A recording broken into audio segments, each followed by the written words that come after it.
Hello everyone, আজকে তোমাদের সঙ্গে নতুন একটা রেসিপি নিয়ে চলে এসেছি। তো আজকে রেসিপিটা ছিল ইলিশ বিরিয়ানি।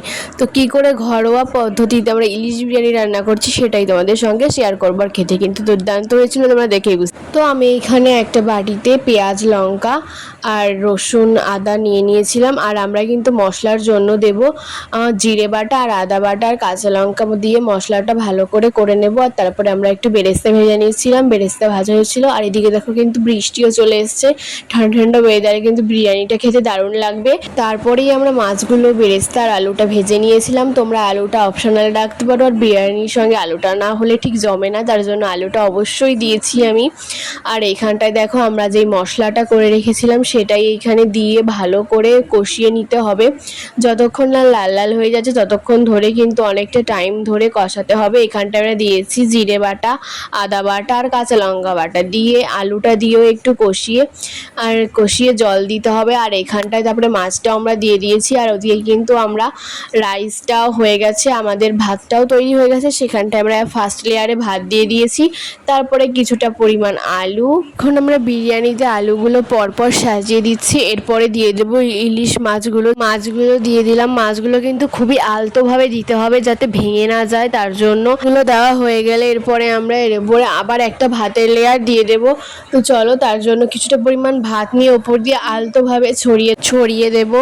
তো এইভাবেই স্টেপ বাই স্টেপ করতে হবে, তাহলেই কিন্তু বিরিয়ানিটা খেতে খুবই সুন্দর হবে। আমাদের ভাতটা দেওয়া কমপ্লিট হয়ে গেছে। এরপর দিয়ে দেবো আমরা বিরিয়ানি মশলা, আর তার সঙ্গে দেবো আমরা যেই দুধের ভিতর যে আমরা আতরটা গুলিয়ে রেখেছিলাম সেইটা দিয়ে দেবো। তোমরা দিলে আরও রং মেহের জন্য কামধনু রং বা কেওড়া জল এইসব দিতে পারো, কিন্তু আমরা বাড়িতে বানাচ্ছি বলে অত মশলা দিইনি, ঘরোয়া পদ্ধতিতে, বুঝতেই পারছো। আর তার উপর দিয়ে দেবো বেরেস্তা, আর সঙ্গে দেবো কিছুটা পরিমাণে ঘিটা দিলেই কিন্তু আসল স্বাদ আসবে বাড়ির। দেখো আমরা এখানটায় দুধটা দিয়ে দিচ্ছি। তো তারপরে দেবো কিছুটা পরিমাণের ঘি, আর তারপরে একটা স্পেশাল মশলা ছিল আমার মায়ের, সেটা দিচ্ছি। তো বিরিয়ানিটা আমাদের দেখো রেডি হয়ে গেছে। এখানটা ঘি দিয়ে দিচ্ছে মা।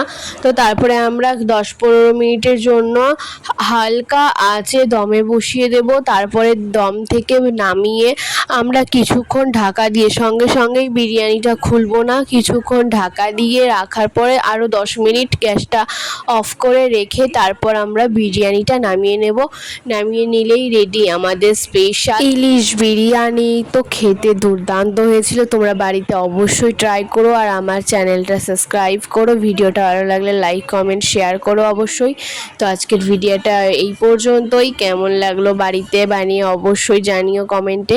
তো আজকের মতো এখানেই শেষ করছি, টাটা বাই। আর লাস্ট বাইটটা শুধু তোমাদের জন্য।